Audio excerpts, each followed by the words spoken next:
기도하겠습니다. 우리의 삶의 주인 되시는 아버지 하나님, 예수 그리스도를 이 땅에 보내시고 하나님 대신의 삶을 살게 하실 때 많은 사람이 주님으로 인하여서 문제를 해결받고 감사의 삶을 살며 믿음의 신앙 고백을 했습니다. 그리고 주님은 십자가를 지시면서 모든 것들을 다 이루시고 무덤에 계셨다가 이제 부활하셔서 우리의 참 소망이 되셨습니다. 그 주님을 생각하며 오늘 또 새벽을 깨우는 우리들에게 하나님의 그 소망의 은혜가 풍성하게 입혀지게 도와주시고 또한 삶 가운데서 그 하나님의 나라를 경험할 수 있도록 인도하여 주옵소서. 그래서 이제는 그 주님의 마음으로 세상을 바라보게 하시고 세상의 어려움을 이겨내는 용기 있는 믿음의 용사들 될 수 있도록 인도하여 주옵소서. 예수 그리스도의 이름으로 기도하옵나이다. 아멘. 하나님 말씀 다시 이사야서로 돌아옵니다. 이사야서 15장입니다. 1절에서 8절 말씀 보겠습니다.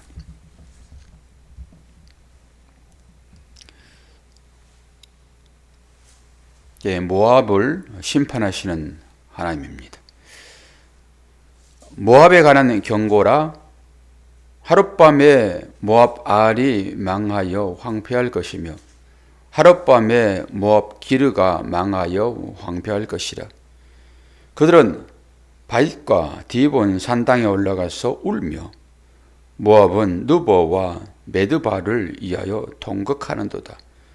그들이 각각 머리카락을 밀고 각각 수염을 깎았으며 거리에는 굵은 배로 몸을 동였으며 지붕과 넓은 곳에서는 각기 애통하여 심히 울며 헤스본과 엘르알레는 부르짖으며 그들의 소리는 야하스까지 들리니 그러므로 모압의 군사들이 크게 부르짖으며 그들의 혼이 속에서 떠는도다. 내 마음이 모압을 위하여 부르짖는도다. 그 피난민들은 소알과 에글랏 슬리시아까지 이르고 울며 루싯 피타길로 올라가며 호로나임 길에서 패망을 울부짖으니 니무림 물이 마르고 풀이 시들었으며 연한 풀이 말라 청청한 것이 없음이로다.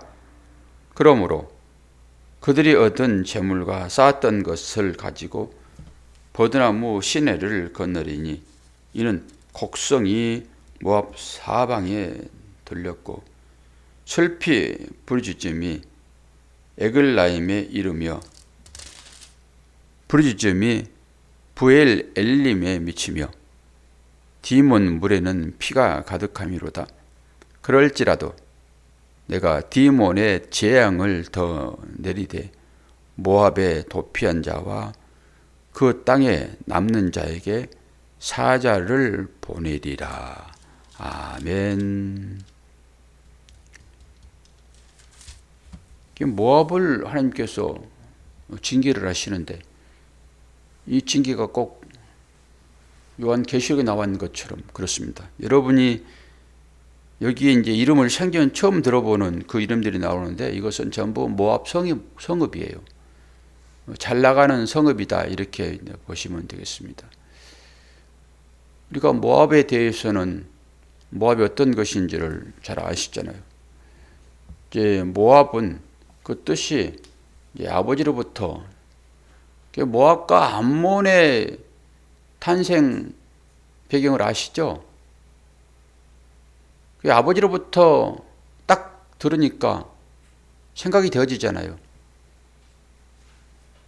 그 롯이 자기 딸들과 관계를 통해서 낳는 첫째 딸에게서 낳는 그게 이제 모압이잖아요, 모압. 둘째 딸에게서 암몬을 낳고 지금 그 조상들을 하나님께서 엄청나게 징계하잖아요. 그럼 그들이 뭘 잘못했길래, 어떤 일이 있었길래 이런 징계를 내리지? 물론 여러 가지 이제 일들이 있었죠. 바벨론,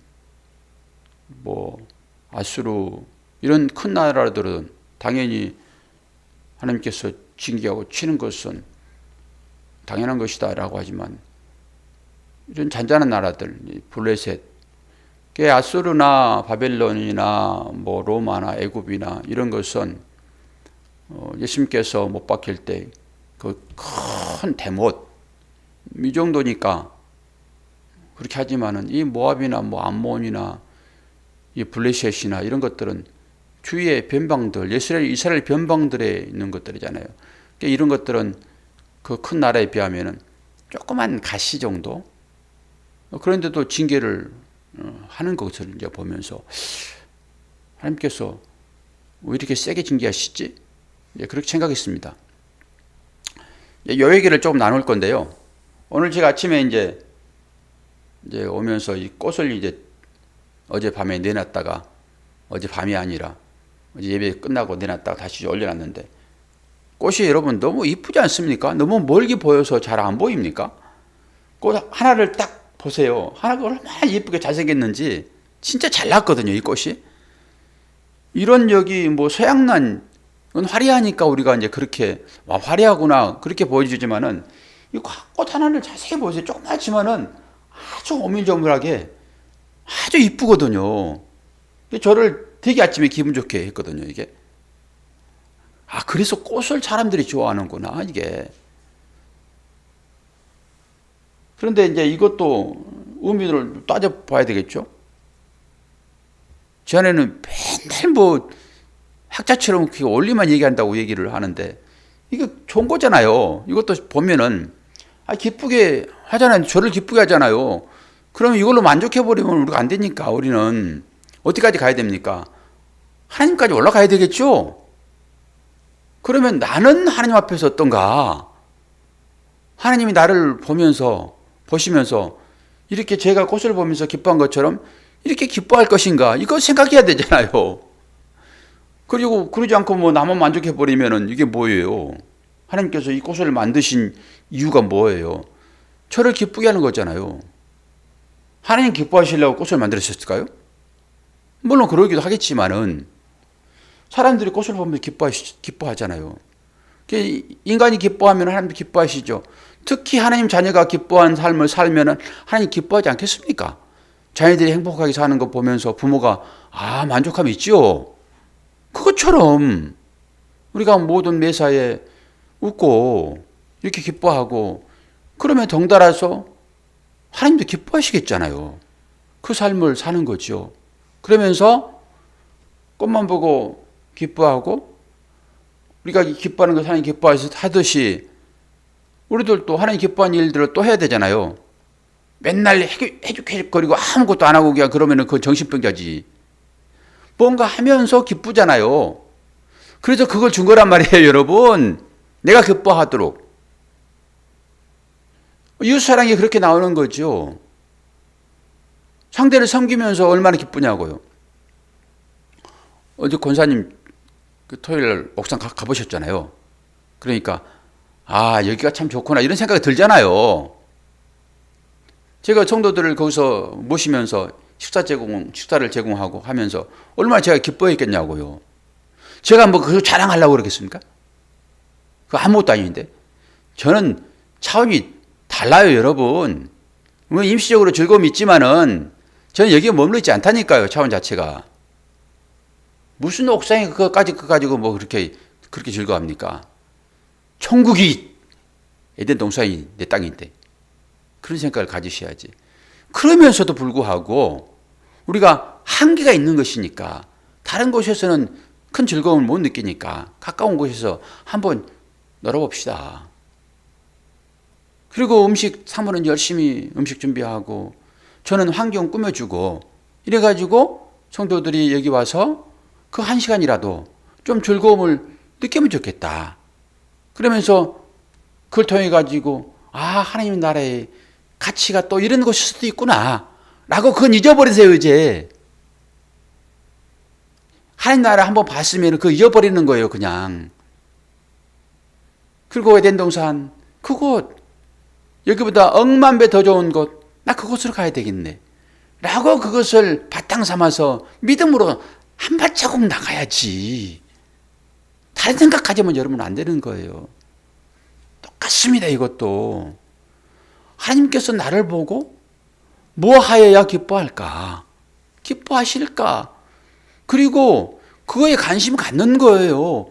그러면서 남한테 손을 조금 펴면은 기쁘잖아요. 권사님 얼마나 기뻤습니까? 그거잖아요. 나한테는 손해잖아요, 그게. 난 당장 내 지갑에서 돈 나가는데 손해지. 근데 그걸로 인하여 기쁘잖아요. 특히 하나님께서 관심 갖는 사람에게 내가 마음을 썼어요. 그럼 나 기쁘잖아요. 그건 당연히 하나님도 기쁜 일입니다. 뭐 악인들에게 제공하는 그거 아니잖아요. 마찬가지입니다. 교회 내에서도 성도들과의 교제. 뭐 세상 사람들, 그 사람들 교제하는 거 말고 교회는 하나님의 자녀들의 공동체니까 여기에 관심 갖게 되면은 하나님이 기뻐하시잖아요. 그리고 그 기쁨을 여러분 마음 가운데 주시잖아요. 그거 해놓고도 인상 찌그럽니까? 아니잖아요. 억지로 할 때는 여러분이 인상 찔 수 있습니다. 억지로 할 때는. 그래서 억지로 하지 말라는 거예요, 교회에서는. 세상에서는 억지로 하는 경우가 많이 있습니다. 세금 안 내려고 자선 기부하고요. 그게 무슨 기쁨입니까, 그게? 아니잖아요. 그리고 어디에 뭐 제출하려고 사진 찍으려고 기부하고 사진 찍고 이게 무슨 기쁨입니까, 그게? 아닌 거예요. 나그네에게 한 것, 이것이 나에게 참 기쁨인 것입니다. 왜? 돌아오지 않을 것이니까. 누가 아시죠? 하나님 아시잖아요. 그러니까 이 생각을 가지고 하나님과 관계된 것에 여러분의 마음을 쓰시라고요. 물질이 있는 곳에 마음이 있다라고 하는 것은 사실입니다. 그런데 물질이 없는데 나는 마음을 쓸 수 없어. 말도 안 되죠. 기도라도 해야 되는 것이죠. 이게 마음 쓰는 거잖아요. 그러면 통한다니까요. 여러분 생각을 한번 잘 해보십시오. 내가 상대의 어려움을 가지고 물질로 도왔어요. 그러면 그 사람이 볼 때마다 내 마음이 기뻐요. 그 사람 잘 되기를 바라고. 그런데 물질이 없어서 상대를 도울 수 없습니다. 그런데 그 사람을 위하여 기도해요. 그러면요, 마음이 가 있다니까요. 그냥 형식적으로 기도하는 것을 금방 잊어버립니다. 근데 간절하게 기도한 내용은 안 잊어버려요. 내 기도가 저 사람들에게 어떤 식으로 응답될까? 라고 관심을 갖습니다. 제 동기 목사가 그 꿀 하잖아요. 꿀 목회 하는 거예요. 거기는 꿀 목회. 그래가지고 이제 저에게 그 로얄티를 줬어요. 제 자녀들을 먹여보라고. 그게 아주 좋다고 하니까 여자들한테 상당히 혈액순환에 좋고라고 하니까 그거 먹여보라고 이제 주고 나서는 관심을 갖는 거예요. 어떤 식으로 반응이 있는지 저한테 관심 갖고 자기한테 반응을 알려달래요. 그래야 자기도 이제 그거에 대한 효과를 알고 다른 사람 추천할 거잖아요. 그분이 뭐 그걸로 가지고 뭐 떼돈 벌려고 하는 거 아니니까. 관심이 그런 거란 말이에요, 여러분. 마음이 가는 곳에 물질이 가는 것이고 또 마음이 가는 곳에 기도가 가는 것이고. 여러분 목사를 왜 미워합니까? 성도들이? 기도 안 한 증거예요. 성도들끼리도 마찬가지예요. 상대방을 미워할 수 있잖아요. 그건 뭐죠? 기도하는 증거가 그렇게 나타나는 것입니다. 간절하게 기도해 보시라니까요. 기도하면요, 만날 때 내 기도가 어떻게 응답됐을까라고 그 사람을 봐요. 그리고 그 사람의 입에서 나 이렇게, 기도는 은밀한 중에 하는 거잖아요. 내가 기도하는 거 상대방이 어떻게 합니까? 내용을 모르지. 그러면서 기도를 세게 강하게 간절한 마음으로 하게 되면은 하나님께서 저 집사님에게, 저 권사님에게, 저 장로님에게, 저 목사에게, 저 사모에게 어떤 것이 나타나지? 라고 관심을 갖는다니까요. 그게 기도인 거예요. 우리 성도들 간에는 이 일 잘하면 됩니다. 하나님이 이것 보시고 하나님 기뻐하신다니까요. 그래서 그거 안 하면은 징계 뿌리는 거예요. 오늘 이 모압처럼. 오늘 그 얘기 할 거라고요. 간단하게. 제가 왜 모압을 징계했는가? 하나님을 기쁘시게 안 했거든요. 하나님을 기쁘시게 안 한 증거로 모압을 징계한다고요.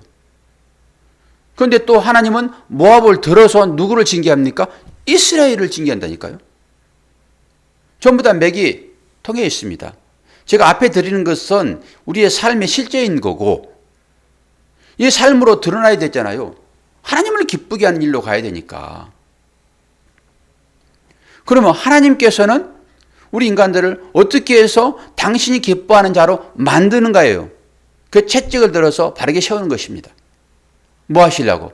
하나님 기뻐하시려고. 어떻게 보면 욕심 같죠.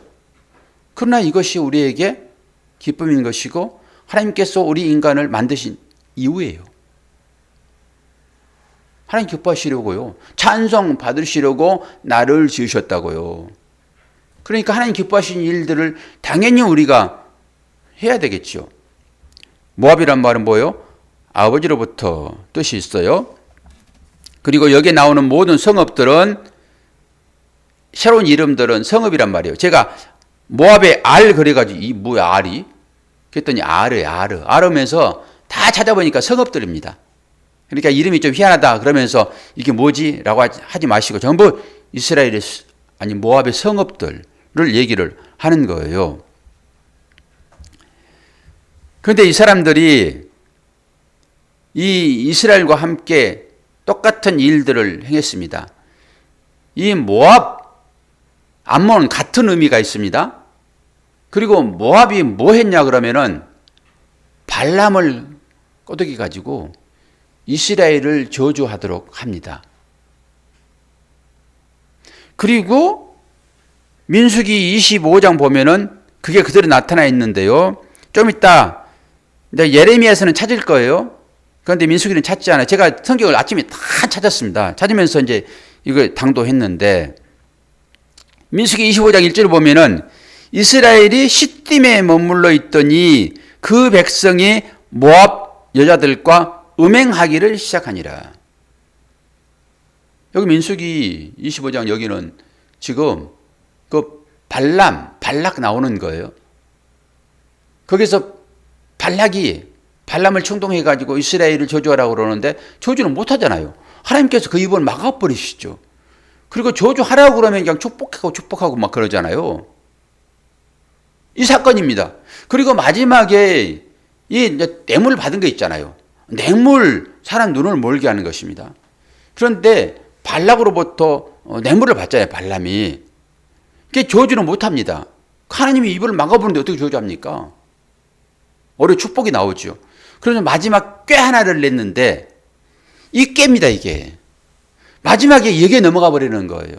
그 이스라엘의 남정네들을 그 너희들이 제사할 때 거기 초대해. 거기 눈이 번쩍 뜨는 일들이 거기 있습니다. 그 남자들의 눈이 벌쩍 뜨는 일들. 남자들은요, 아기부터 누구 죽도록 관심이 거기에 있습니다. 그거 신기해요. 아니, 그거 제임에서 정명섭. 그 청년 때는 그래도 매력이 있다고 라고 하니까 젊은 여자들이 뭐 현혹될 수 있으나 정명섭 지금 70이 넘어가지고요. 지금 또 한 번 또 난리 났잖아요, 지금. 거기에 그 젊은 여인들이 그 앞에서 아주 비키니 차림으로 춤추고요. 지금도. 그리고 그 설교인지 뭔지 모르겠지만 막 큰 소리로 막 그 뭐 예언 같은 이런 얘기를 막 하면서 겁을 주는 거예요. 그러니까 거기에 넘어가는 거예요, 지금 여자들이. 70 먹어도 아마 80 먹어도 그럴 거예요. 그러니까 모든 유명한 변호사들이 거기에 다 달라붙어가지고 그거 변호하고 있더라고요. 신기한 일들이 지금 벌이고 있습니다. 이게 그 일입니다, 이게 지금. 이스라엘 남정네들이 지금 뭐라고 했어요? 민수기 25장 1절에 모압 여자들과 음행하기를 시작하니라. 하나님 이거 제일 싫어하시는 일이잖아요. 이게 우상숭배로 연결되잖아요, 지금. 그러니까 뭐 저주할 필요도 없습니다. 남자들 앞에 아주 멋진 여자들 딱 세우면 끝나버리는 거예요, 그게. 그리고 시편 106편 28절을 보니까 그들이 또 부올의 바알과 연합하여 죽은 자에게 제사한 음식을 먹어서, 죽은 자에게 제사한 음식을 먹어서, 여기에 제가 이제 마음이 끌렸지요. 죽은 자에게 제사를 드리나? 그래서 제사 음식을 먹지 말라고 했나? 하나님께서 말씀하신 것은 다른 측면이에요, 지금. 그런데 죽은 자에게 제사하는 그 음식을 먹어서 징계를 받았다라고 해서요. 이게 지금 종교적 매임의 행위입니다. 종교적 매음이요. 일상 이스라엘 백성들이 지금 모압 여인들과 음행했는데 이것과 같은 의미란 말이에요. 이건 종교적 매임이란 말이에요. 그래서 이걸 좀 찾아보고 좀 해석을 봤더니 이게 제사하는 음식이 아니라 가짜 신에게 제사하는 음식, 이렇게 보면 됩니다. 사실 민수기 25장에서는요. 이게 죽은 자에게 제사한 내용이 안 나와요. 실제적으로. 그런데 이 시편에서는 민수기 25장 1절 여기에서 말한 것을 시편에서 얘기하고 있는데 이 시편에서 얘기한 얘기는 죽은 우상. 우상은 죽은 거잖아요. 참신이 아니잖아요.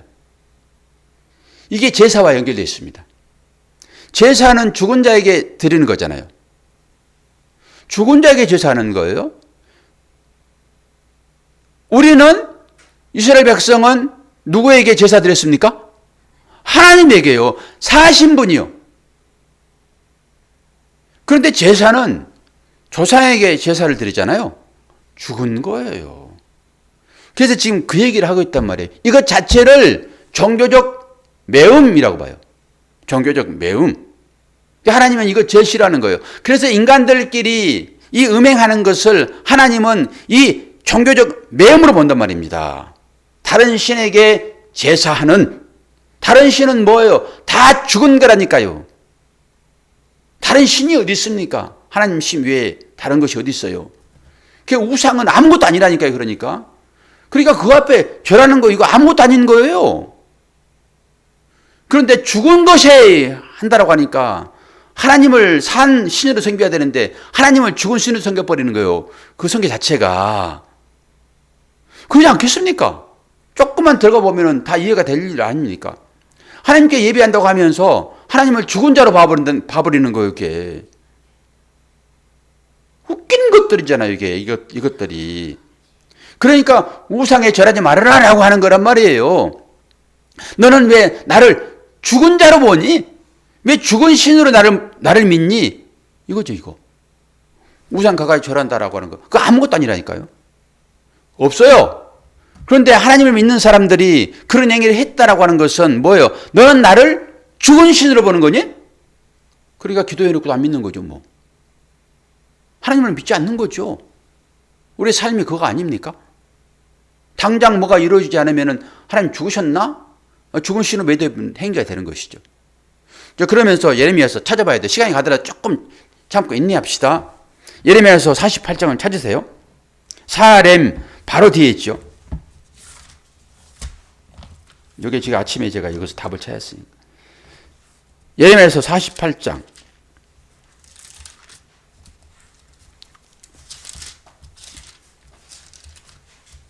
48장 전체를 다 읽어야 돼요. 이게요, 오늘 모압을 징계하는 것과 똑같아요. 보면은. 48장 1절부터 쭉 여러분 이제 새벽기도 끝나고 한번 읽어보시면 되겠는데, 제가 그걸 읽다가 여기 모압의 멸망 나오잖아요. 여기 예레미야기에 예언하는 거예요, 이게. 그런데 여기 보게 되면은 오늘 이사야서를 통해 가지고 모압을 징계하는 것과 똑같단 말이에요. 그런데 제가 답을 13절에서 찾았어요. 13절에서. 읽다가 이스라엘 집이 베델을 의뢰함으로 수치를 당한 것 같이 모압이 그모스로 말미암아 수치를 당하리라. 이 그모스는 뭐예요? 모압의 신입니다. 암몬도 그모스가 신이긴 하지만은 암몬은 예레미야서의 몰록이라고 분명하게 표시를 했어요. 똑같은 거예요.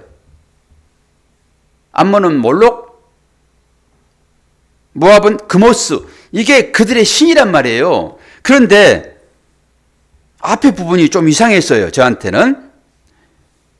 이스라엘 집이 베델을 의뢰함으로 수치를 당했다라고 하는 거잖아요.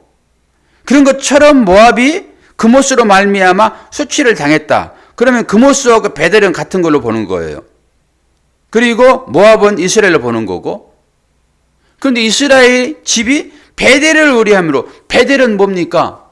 베이트 엘이에요. 합성어입니다, 이게. 그럼 뭐예요? 하나님의 집이에요. 베델이라는 말은. 근데 이스라엘이 하나님의 집으로 수치를 당했어? 뭐 이상하지 않습니까? 우리가 이스라엘이잖아요. 그리고 이스라엘의 집은 뭐야? 하나님의 집은 성전이죠. 교회이죠. 그런데 그거를 수준하여서 수치를 당했다. 이게 저한테는 헷갈리는 문제였습니다. 그리고 그 같이 모압이 그리스로 말미암아 수치를 당했다라고 했는데 해석서를 좀 깊이 들여다봤더니 시간적 가면서 봤더니 이 이스라엘은 북이스라엘이에요. 아이고, 그러니까 그냥 뻥 뚫려버리는 거죠. 북이스라엘이요. 남유다가 아니라. 북이스라엘이 그 르호보암과 여로보암 아시죠, 여러분? 솔로몬 시대에 남쪽과 북쪽 나눠질 때 르호보암은 남쪽 왕이고 여로보암은 북쪽 왕이잖아요. 그 여로보암 1세 때 그 북이스라엘 사람들이 성전은 예루살렘 하나밖에 없잖아요. 그러니까 사람들이 전부 다 예루살렘으로 순례를 하잖아요. 그때 여로보암이 막잖아요. 그래가지고 산당을 짓죠. 제단을 짓잖아요, 거기에. 아니, 잊어버렸어요, 지금? 다 배웠는데? 그 사건이에요, 이게. 그러니까 그것 때문에 징계를 받습니다. 하나님의 집이 아닌, 말은 하나님의 집이지만은 북이스라엘 사람들이 예루살렘 성전으로 못 가게 하게 지은 산당이라고, 그게. 그래, 그것 때문에 수치를 당한 것처럼 이 모압이 징계를 받으리라 라고 하는 거예요. 그럼 뭐예요? 그모스는 뭡니까? 이게 우상이라니까요. 모압의 신입니다. 그러니까 이것과 오늘 제가 초반에 말씀드린 것과 다 똑같아요. 솔로몬이 왜 망했습니까? 솔로몬이 지금 그 모압 여인들 아내잖아요. 솔로몬이 여인을 얼마나 많이 뒀습니까? 그 모압 여인을 위하여 예루살렘 앞 산에다가 그모스 산당을 지었습니다. 솔로몬이. 그 여인의 기분 맞춰주기 위하여. 그러니까 여인들이 똑바로 정신 차려야 돼요. 남자가 유혹당하지 않는 거예요. 사모가 정신 똑바로 차려야 목사가 바른 길 간다니까요. 사모가 이 영적인 것에 관심을 갖고 목사를 그 부분에 지적질해야 되는 거예요. 가정에서도 마찬가지입니다, 여러분. 남자는 여인의 말을 듣게 되어 있습니다. 아니, 아담이 하의 말을 듣고 유혹받아가지고 저주받아 버리잖아요. 그렇게 돼 있다니까요. 그래서 잘해야 되는 거예요. 똑같아요. 솔로몬이, 아니, 샬롬, 평화의 왕 아닙니까? 근데 마지막에 그 이방 여인들을 아내로 취하여, 여기 의미가 똑같잖아요. 그래서 그 여인들을 이하여 산당을 지어버려요. 이게 영적 측면으로 들어가게 되면 여러분 다 풀려요. 이런 부분들이. 한 개밖에 없습니다. 하나님을 우상으로 봐버리는 거예요. 오늘 또 아침에 설교하다가 딱 하나 단어를 제가 얘기했잖아요. 뭘 얘기했습니까? 하나님을 죽은 자로 보니? 이거예요. 이게 저한테는 은혜예요. 제가 생각해서 말하는 게 아니라 얘기하다 보니까 우상숭배라고 하는 것은 단어 하나를 정리해버리잖아요, 이제. 하나님을 너는 죽은 하나님으로 보는구나. 이것입니다. 하나씩 하나씩 깨달아지는 거예요. 단어가 정리되어진 거잖아요. 이 원리 하나가 딱 잡히는 거잖아요. 우상숭배는 음행인데 그 음행은 뭐냐라고 할 때 너는 나를 지금 죽은 신으로 보는구나. 이거예요. 하나님을 산 신으로 보느냐, 부활하신 주님으로 보느냐, 안 그러면 무덤에 들어있는 그 주님 예수로 보느냐라고 하는 것입니다. 모든 것들이 다 통해 있죠. 오늘 이거 하나 딱 정리됐네요. 우상숭배, 너 하나님을 죽은 자로 보는구나.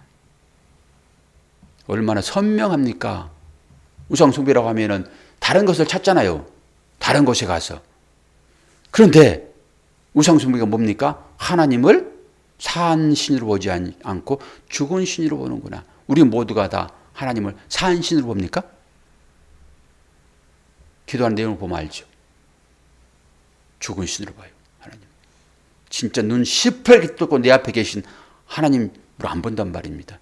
그러니까 아무 짓이나 다 하는 거예요. 그냥 내 욕망 채우기 위하여. 그러면서 자신을 살펴보십시오. 그러면서 나를 용서하시는, 부활의 주님을 만나게 하시는, 거듭난 자로 세우시는 그 하나님의 사랑과 은혜가 얼마나 큰가라고 여러분 보셔야 되는 거예요. 내가 아무리 잘못해도 우리 아버지는, 우리 어머니는 나를 용서하신다. 이거 아닙니까?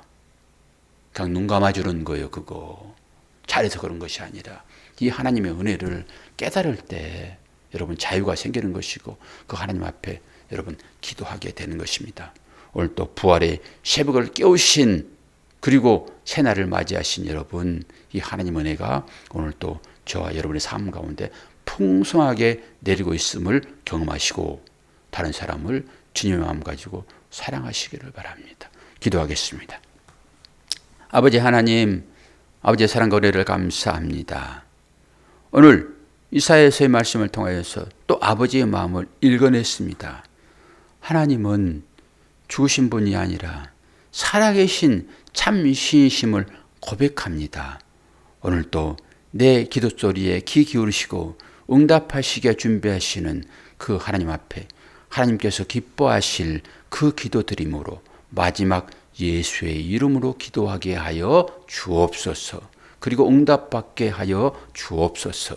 예수 그리스도 이름으로 기도하옵나이다. 아멘.